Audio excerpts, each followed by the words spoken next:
ધોકા મારવાથી શું થાય ખબર છે? કપડામાંથી બધો મેલ જતો રહે. દરજી કપડા સીવ એવી રીતે ધોબી કપડા ધોવો. કપડા ધોવાનો જે વ્યવસાય કરે, ધંધો કરે એને ધોબી કહેવાય. શું કહેવાય?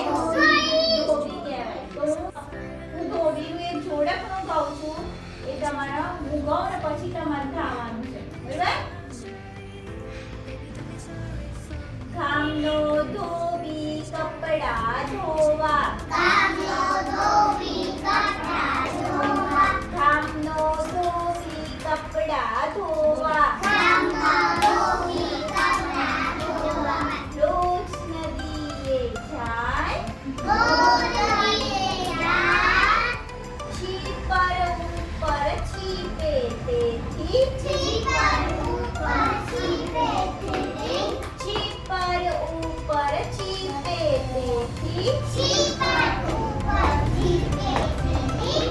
સફેદ ઉજળા થાય. સફેદ ઉજળા થાય. સફેદ ઉજળા થાય. સફેદ ઉજળા થાય. ધોબી હોય ને એ નદીમાં કપડા ધોવા જાય. કારણ કે ધોબીનો એનો ધંધો કરવાનો હોય ને કપડા ધોવાનો, એટલે એને ખાસા બધા કપડા ધોવા પડે. એટલે એને ક્યાં ધોવા જવું પડે?